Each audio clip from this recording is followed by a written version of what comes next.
Olá, hoje iremos falar dos aspectos fisiológicos do puerpério em bovinos. O puerpério é definido como o processo fisiológico e global de modificações que irão ocorrer na genitália da fêmea, logo depois do parto, de modo a levar o órgão à recuperação das transformações ocorridas durante o período de prenhez, para no final atingir volume, tamanho, posição e adquirir de novo a capacidade reprodutiva para uma futura gestação.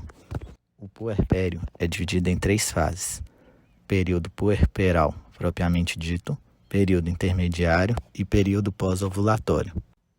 O período puerperal propriamente dito tem seu início depois da expulsão fetal e continua até o momento que a hipófise irá adquirir a capacidade de resposta aos fatores liberadores de gonadotrofinas, ou seja, ao GnRH.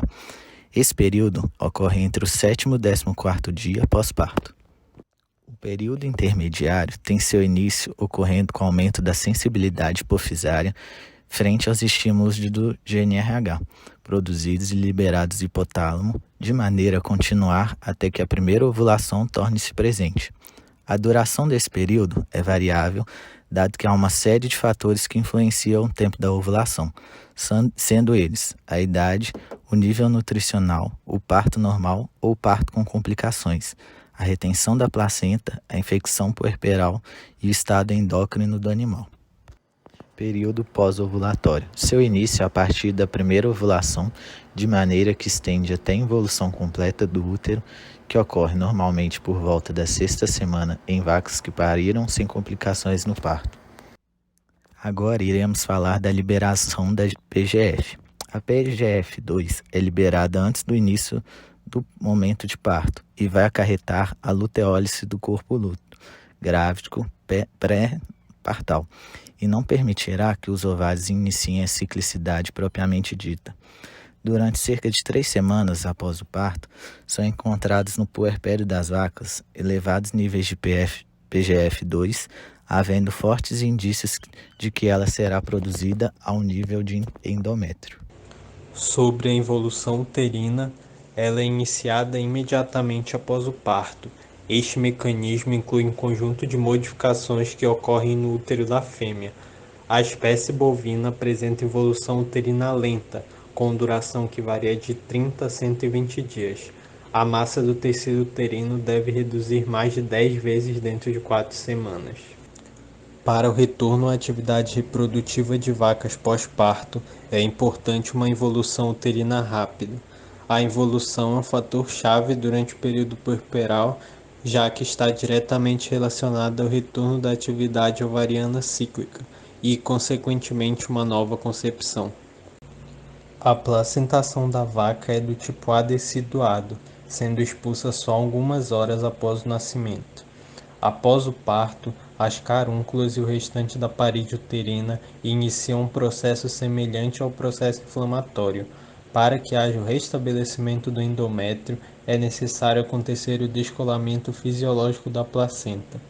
Inicia-se então outro processo onde as criptas endometriais, que eram profundas, tornam-se aplanadas, as velocidades coriônicas diminuem de tamanho devido à redução do fluxo sanguíneo pelo corte do cordão umbilical, e ocorre a colagenização dos espaços nos placentomas.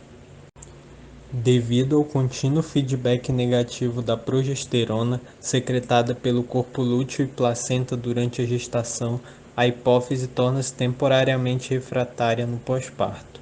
O período do parto ou reinício da atividade ovariana caracteriza-se, do ponto de vista hormonal, pela ausência de esteroides sexuais na circulação e por níveis elevados de prostaglandina F2-alfa de origem predominantemente uterina.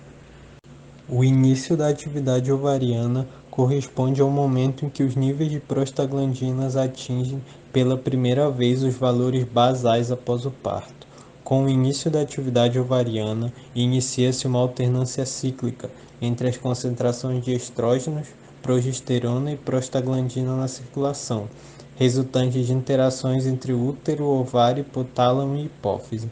Neste período, que se inicia normalmente antes da involução completa do útero, as taxas de involução do cérvix e do útero são influenciadas significativamente pelo momento em que se inicia a atividade ovariana. O retorno à atividade ovariana é marcado pela ocorrência de ciclos estrais curtos. Em gado de leite, ciclos estrais curtos podem ser verificados em 50% das vacas no início do período pós-parto. O primeiro ciclo estral, seguido de ovulação, é de aproximadamente 17 dias de duração. Muitos dos primeiros estros pós-parto com ovulação são silenciosos. Há correlação positiva da primeira ovulação com a completa involução uterina. Isto significa que animais com mais rápida involução uterina retornarão também mais rapidamente à atividade ovariana. Em vacas holandesas no puerpério, a perfusão uterina diminui drasticamente na primeira semana pós-parto, acompanhando a involução uterina.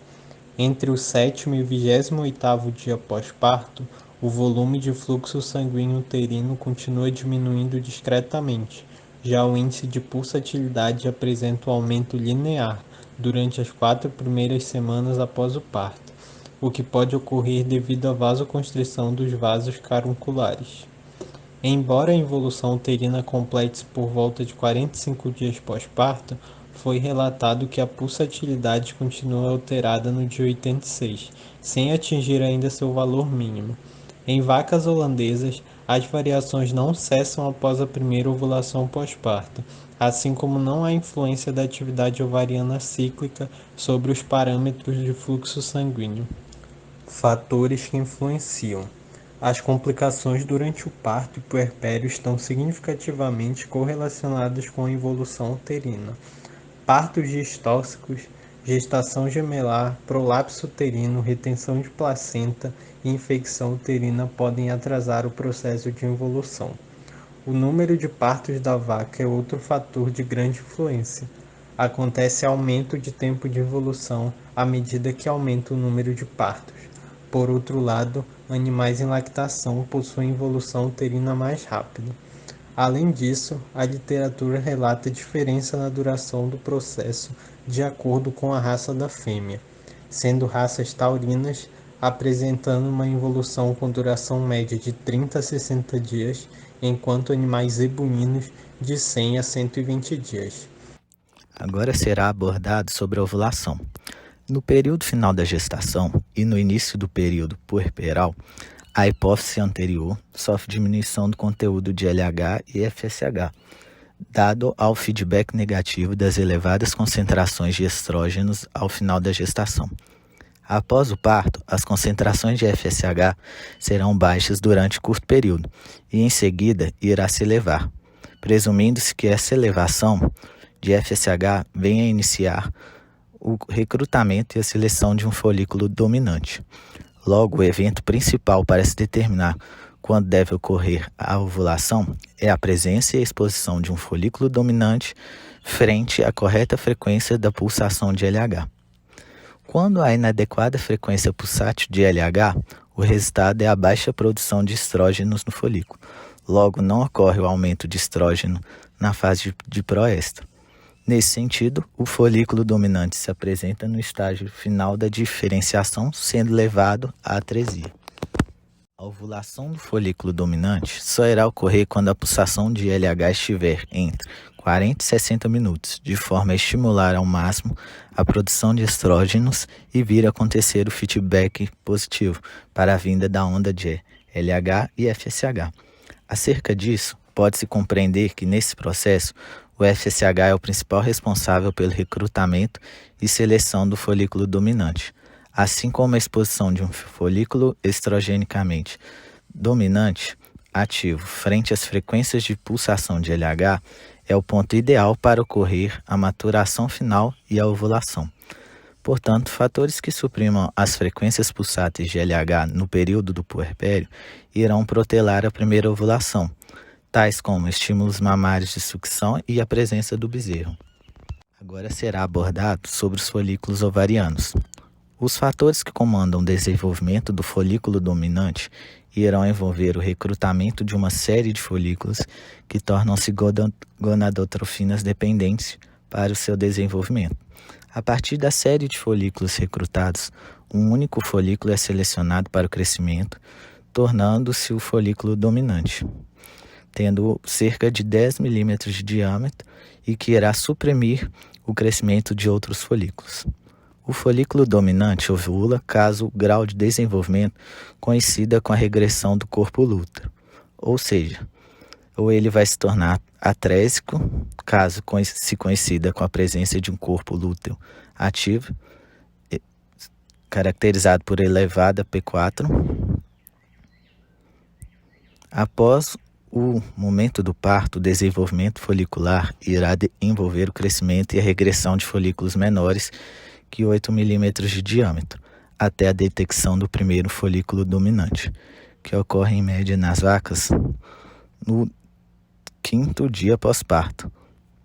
Com o crescimento padrão do primeiro folículo dominante pós-parto, a implicação em aumento dele próprio em cerca de 2 a 3 milímetros por dia em seu diâmetro.